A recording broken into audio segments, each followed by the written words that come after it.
네, 이 특검, 청문, 탄핵, 이 국회발 뉴스는 이 세 가지 말고는 뭐 거의 들려오는 것이 없습니다. 민생 실종된 지 한참 된 것 같습니다. 이 전국 현안 국민의힘 전 최고위원이죠. 장해찬 전 최고위원과 함께 좀 말씀 나눠보겠습니다. 어서 오십시오. 네, 안녕하세요. 네. 필리버스터가 5일째 이어지고 있습니다. 뭐 오늘 5박 6일의 필리버스터가 끝날 것 같다고들 보도가 되던데 뭐 바보들의 행진이다, 무한 도돌이표다, 왜 이런 걸 하는지 모르겠다, 뭐 이런 얘기들이 뭐 여기저기서 들려오고 있습니다. 어떻게 보고 계십니까? 그러니까 물론 필리버스터 할 때마다 건건이 민주당이 막아서면 국민의힘으로서는 무력하게 물러설 수밖에 없지만 저는 그래도 추경호 원내대표 중심으로 필리버스터를 계속 하는데 점수를 주고 싶습니다. 왜냐하면 결국 소수 여당인 국민의힘이 기댈 건 국민 여론밖에 없는데요. 필리버스터를 하다 보면 존재감 없이 그냥 진행하는 의원들도 있지만 어라 하면서 국민의 눈과 귀를 잡아끄는 의원들도 생기고 거기서 새로운 동력이 또 발생하거든요. 예를 들면 어제 같은 경우 이제 젊은 축에 속하는 김용태 의원이 13시간 넘게 필리버스터 하면서 최장 시간 기록을 경신하기도 했는데요. 기록뿐만이 아니라 내용적인 측면에서도 뭐 민주당 의원들 다 이재명 대표에게 줄 서서 공천받은 건 아니냐 등등 상당히 공감 가는 이야기들이 기사화가 많이 됐어요. 저도 김용태 의원의 새로운 면모를 좀 봤다고 평가해야겠는데 이렇게 뜻하지 않게 의외로 국민 여론을 흔드는 어떤 메시지들이 나올지 모르기 때문에 할 수 있는 게 별로 없는 국민의힘에서는 뭐라도 하면서 끝까지 저항하는 모습을 보여주는 게 현재로서는 유일한 방법이 아닐까 싶습니다. 네, 이게 일종의 이 도돌이표 악순환 같은 건데 이 악순환의 고리를 누군가는 끊어야 되지 않겠습니까? 어디서 어떻게 끊어야 된다고 생각하세요? 그러니까 결국에는 힘을 가진 민주당, 국회를 장악한 민주당이 절제하고 자제해야 하는데 지금의 국회 정국으로 봐서는 뭐 제가 비단 국민의힘 최고위원 출신이어서가 아니라 좀 중립적이고 중도적인 분들이 보기에도 민주당이 대통령의 제2요구권, 그러니까 거부권을 사실은 염두에 두고 계속 거부할 수밖에 없는 법안들을 밀어붙이고 통과하는 게 좀 과하지 않나.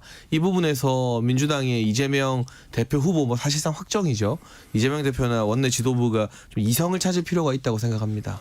지금 말씀하신 대로 이렇게 단독으로 입법 강행을 하면 윤석열 대통령이 거부권 행사할 거다라고 하는 것을 더불어민주당 쪽에서도 다 예상할 수 있는 상황 아닙니까? 그렇죠. 그런데도 계속하는 이유가 뭘까요? 그 민주당으로서는 힘자랑을 하는 것, 그리고 윤석열 대통령의 제2요구권이 누적되면 뭔가 정부의 부정적인 인식이 가지 않을까 생각하는 것 같은데요. 이제는 국민들이 정치를 정말 깊게 보고 판단하시거든요. 그러니까 단순히 제2요구권 횟수가 중요한 게 아니라 어떤 법안들을 억지로 통과시켰길래 제2요구가 전 정부보다 이렇게 많이 쌓이는가, 이런 내용을 보고 판단하실 만큼 이 정치적 이해도가 우리 사회에서 성숙했기 때문에 그냥 숫자만 바라보고 무작정 밀어붙이고 제2요구를 유도하는 게 민주당에게 결코 유리한 전략은 아닐 거라고 보고 있고요.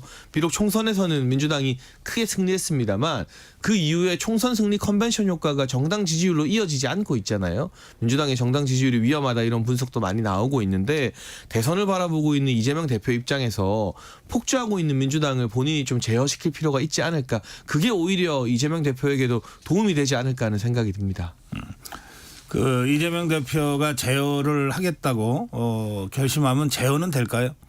글쎄요. 이게 일종의 좀 호랑이 등에 올라탄 형국 같은 측면도 있는 것 같아서요. 그러니까 사실은 양당 모두 팬덤 정치가 지금 주류로 부상하게 되면서 이재명 대표가 제어를 하려고 나서면 오히려 개딸들이 이재명 대표에게 화내는 상황이 올지도 모르거든요. 그래서 누군가 나서서 이걸 제어하고 절제해야 합니다만 팬덤 눈치를 보는 게 하나의 정치인들의 좀 부적절한 모습이 되어가고 있는 현재 풍토에서는 그것도 뭐 쉽지는 않아 보이네요.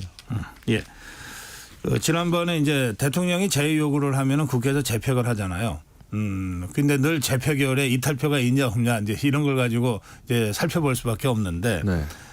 해병대원 특검법 관련해서 재표결이 있었는데 산술적으로 보면 4표의 이탈표, 그중에 한 표는 표기를 잘못한 기권 무효표라고 되게 정리가 된 것 같습니다. 3표인데 이거를 안철수 의원이 한 표를 찬성을 던졌다. 원래 소신이 그렇다고 여러 차례 밝혔으니까. 네. 그건 2표가 뭐냐? 이거를 국민의힘 지도부 한동훈 대표는 그냥 그 의원들이 이 착오를 일으켜서 실수한 거다 이렇게 설명을 했습니다. 네. 그건 어떻게 보세요? 근데 일단 만약 가부도 제대로 못 쓰고 뭐가 반대인지 찬성인지도 모르는 분들이라면 그분들은 국회의원 자격이 없죠. 얼마나 세금 아깝습니까? 그러니까 그게 사실이라도 참 개탄스러운 거고요. 만약 이분들이 정말 본인들의 의사대로 나름의 소신 투표를 했다고 하더라도 지금처럼 국민의힘이 소수 여당인 상황에서는 죽으면 다 같이 죽고 살면 다 같이 산다고 저는 생각합니다. 뭐 여기서 내가 국민들 앞에 조금 더 달라 보여야지, 예를 들면 소장파처럼 보여야지 하면서 폼 잡는 순간 뭐 누구는 살고 누구는 죽는 게 아니라 민주당의 이 같은 특검 러시가요, 여기서 끝나는 게 아니라 제2, 제3의 특검으로 줄줄이 이어질 게 뻔하기 때문에 지금은 백석 남짓한 국민의힘이 하나로 뭉치지 않으면 정권을 그리고 여당의 지위를 지키기 힘든 상황이라는 비상한 인식이 의원들 사이에 좀 공유돼야 될 것 같고, 지도부도 그런 설득을 열심히 해야 되는데 오히려 한동훈 대표 체제에서 지도부 스스로 두 칸화를, 방어막 하나를 무너뜨린 게 아닌가. 소위 말하는 제3자 특검이라는 한동훈 대표의 후보 시절부터의 대안이 판을 흔들어서 민주당을 우왕좌왕하게 만드는 것이 아니라 국민의힘을 지금 우왕좌왕하게 만드는 것이 아닌가.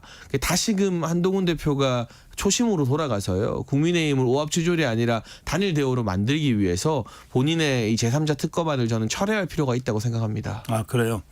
그런데 어제도 한동훈 대표는 제3자 추천 특검법은 발의하겠다, 추진하겠다 이렇게 거듭 입장을 밝혔습니다. 그러니까 고집이죠. 그러니까 한동훈 대표가 이번 전당대회에서 승리했습니다만 이 전대 선거나 토론 과정에서 몇 가지 부정적인 키워드들, 고집, 그리고 절대로 지지 않으려고 하는 모습들을 노출을 했는데요. 때로는 정치에서 지는 게 이기는 법일 때도 있잖아요. 지금 한동훈 대표가 민주당의 폭주가 너무 심해서 내가 이 제3자안을 철회한다라고 해도 국민의힘 내부에서 뭐라 할 사람이 아무도 없습니다. 근데 사실상 친한계 의원들이 지금 10명에서 15명 정도는 되는데 그 의원들 모아서 당장 발의할 것도 아니면서 자꾸 이렇게 내부에 혼선을 주는, 아니 그래서 우리가 특검을 막아야 되는 건지 아니면 새로운 특검을 해야 되는 건지 의원들이 헷갈리잖아요. 지금 10년 동안 정치 평론하고 정치권에서 살아온 저도 헷갈리거든요. 도대체 이 특검을 뭐 국민의힘이 어떻게 하자는 건지.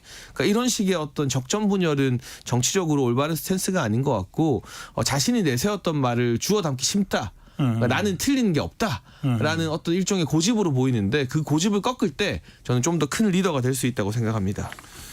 현재까지는 더불어민주당이나 이재명 전 대표가 그 제3자 추천 특검법은 반대, 이런 입장인 것 같아요.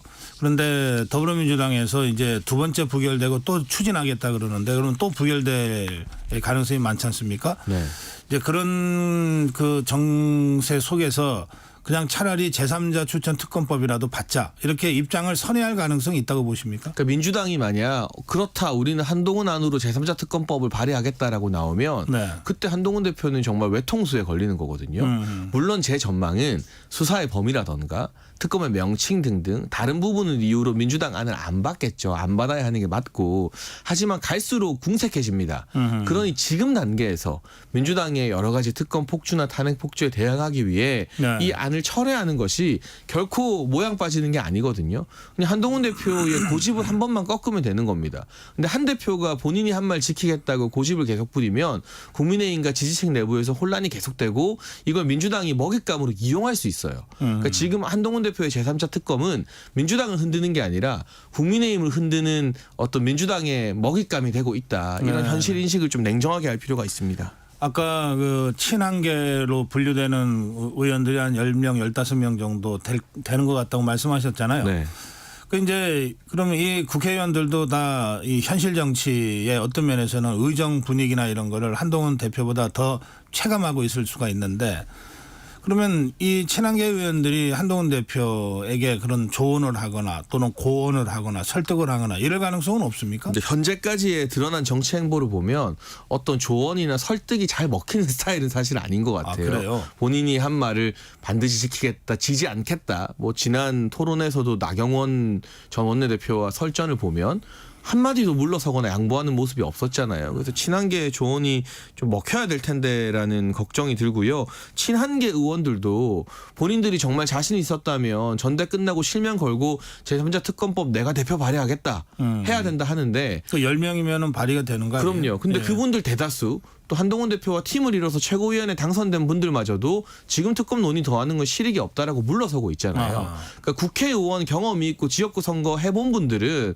이거 계속 추진하는 게 보수 지지자들의 정서와 반하는 일이라는 걸 알고 몸을 사리고 있어요. 아하. 그래서 사실은 이분들이 좀 내부적으로 설득을 더 많이 해서 한동훈 대표의 고집을 한번 꺾는 것이 한동훈 대표에게도 도움이 되고 국민의힘 어려운 상황에서도 단일 대우를 유지하는 데 도움이 될 거라고 봅니다. 네, 어제 한동훈 대표의 인터뷰에는 이런 대목도 있습니다. 당의 민주적 절차를 통해서 잘 설명하려고 한다 그랬어요.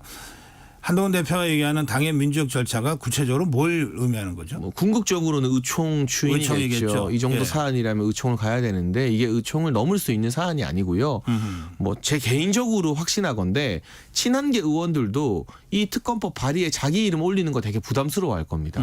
잘못했다가 보수의 배신자로 낙인 찍힐 수 있는 일이기 때문에 결국에는 좀 차일피일 시간을 끌고 대치전이 이어지면서 이 특검법이 유야무야될 가능성이 있는데 만약 민주당이 제3자 특검안을 받겠다가 나오면 그때 국민의힘 입장이 더 궁색해질 수도 있기 때문에 지금 분명하게 철회 의사를 밝히고 우리가 함께 민주당의 특검 드라이브에 말려들지 않겠다, 막아서겠다라고 밝히는 게 저는 더 당당하고 떳떳한 모습이라고 생각합니다. 지금 한동훈 대표가 자기가 공개적으로 얘기한 거를 철회하는 거가 뭐 여러 가지로 좀 힘든 상황이라면 지금 장혜산 전 최고 말씀하신 대로 의총이라는 것이 어떤 면에서는 당론을 결정하는 최고 의사결정 기구 아닙니까? 네. 그러니까 의총에서 정말 열어놓고 토론해서 의총이 국민의힘 전체 국회의원들의 총의로 특검 제3자 추천 특검도 우리는 안 한다.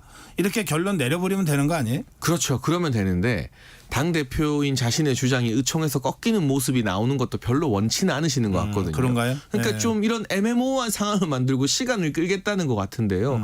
이 시간이 계속 끌리면 끌릴수록 어차피 국민의힘이 특검을 받을 수는 없겠지만 나중 가서도 국민들 보기에 이거 안 받는 명분이 점점 줄어든다는 거죠. 그러니까 지금이라도 이 민주당의 특검 자체가 정쟁용이고 탄핵용이다. 그러니까 어떤 특검이든 우리는 민주당이 하라는 대로 받지 않겠다라는 분명한 대원칙을 세우는 게 오히려 한동훈 대표의 리더십이나 원내 장악력을 더 높이는 길이라고 정말 충언을 드리고 싶습니다. 예.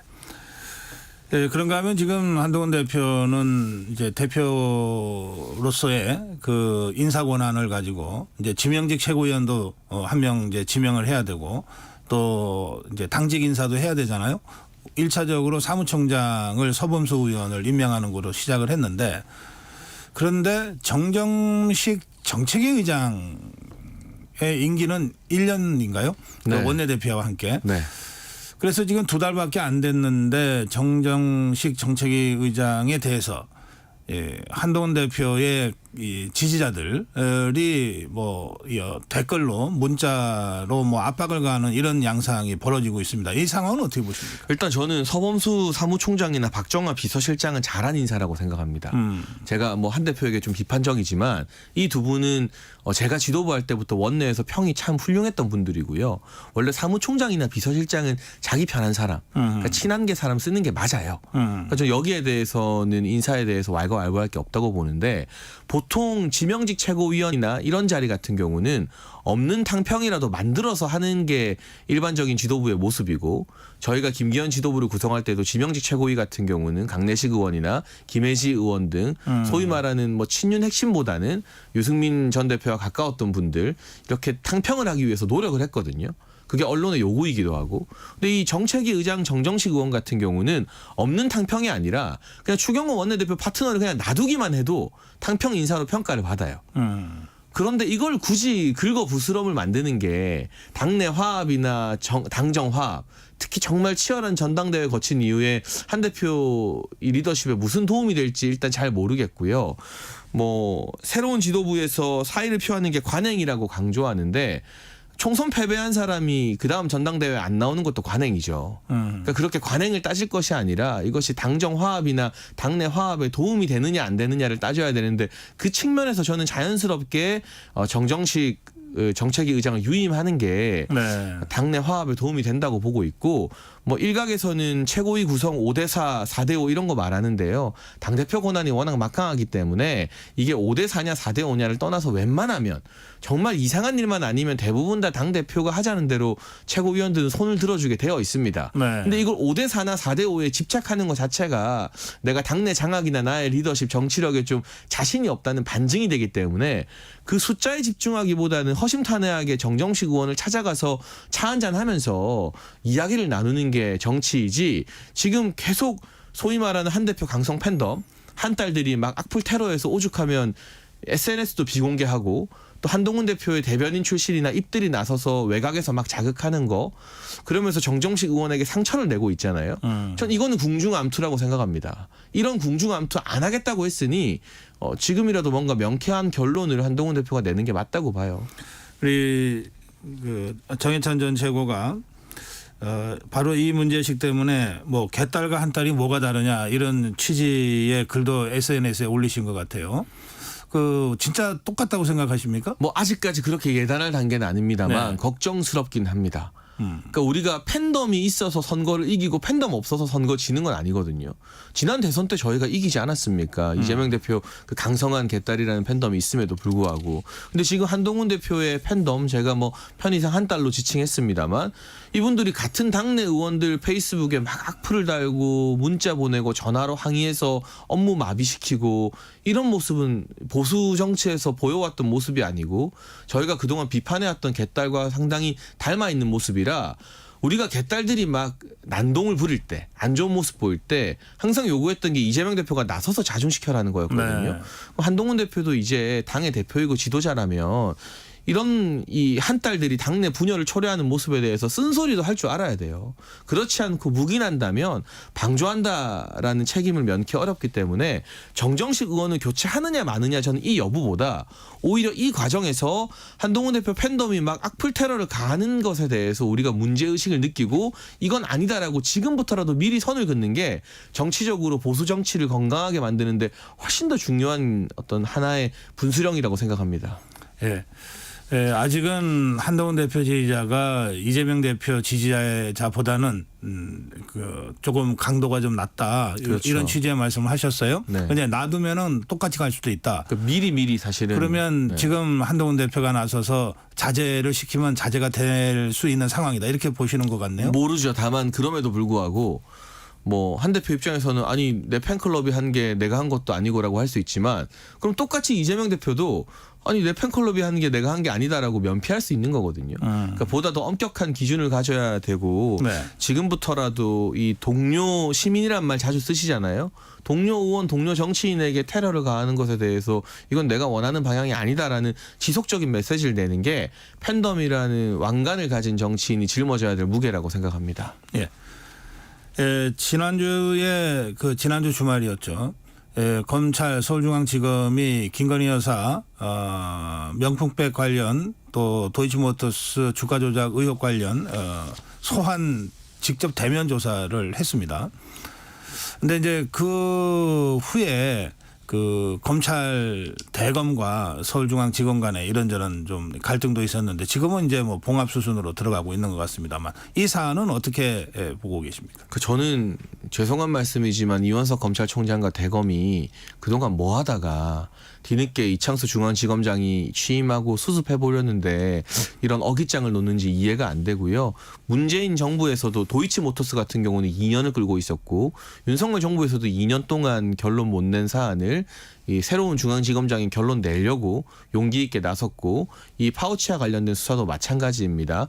빠르게 협조를 얻어가면서 정리를 해나가는 과정에서 이원석 검찰총장이 무리하게 좀 갈등을 일으킨 것이 오히려 어떤 정치적 목적이 있는 게 아닌가 하는 의구심이 많이 불거지고 있고요. 지금은 일선 수사팀인 중앙지검의 이 형사부나 이 관련 수사팀의 의견을 존중하면서 어떤 결론이 빠르게 나는가를 지켜보는 게 할 수 있는 유일한 대안이라고 생각합니다. 네. 그 임성근 전 해병대 1사단장 관련해서 금융로비 의혹을 야권에서 제기를 했는데 권성동 의원이 그게 금융로비 조작 공작 의혹이다. 네. 라고 지금 오히려 특검을 지금 주장하고 나섰지 않습니까? 그 문제는 어떻게 보십니까? 그 이제 권성동 의원이 굉장히 구체적인 사실관계나 뭐 대화방 내용까지 공개하면서 제보 공작을 주장하고 나섰는데요. 저는 좀 의아한 게 이토록 중요한 사안에 왜 당 지도부의 화력 지원이 없는가? 이거 권성동 의원 혼자 나설 게 아니라 이 정도로 민주당의 장경태 이제 전 최고위원과 깊은 유착이 드러났으면 국민의힘 지도부나 대변인단 전체가 나서서 이 문제에 대해서 민주당을 규탄할 일이거든요. 네. 지금 필리버스터도 열심히 하고 있고 이렇게 권성동 의원이 외롭게 힘든 싸움할 때 당 지도부가 궁중암투가 아니라 정책위 의장 교체하느냐 마느냐가 아니라 이런 제보 공작 사건에 대해서 좀 화력을 쏟아붓고 함께하는 모습을 보이면 정치적 리더십은 자연스럽게 강해질 거라고 생각합니다. 네, 시간이 다 됐는데 복당 언제 하십니까? 뭐 그건 이제 시대의 흐름에 따라 네, 천천히 저는 알아서 순리대로 될 거라고 생각하고 있습니다. 네. 예. 국민의힘 전 최고위원입니다. 장해찬 전 최고위원과 함께 전국 전반에 대한 말씀 좀 나눠봤습니다. 오늘 말씀 잘 들었습니다. 감사합니다. 고맙습니다. 정치적 시사 1부 여기서 마무리하겠습니다.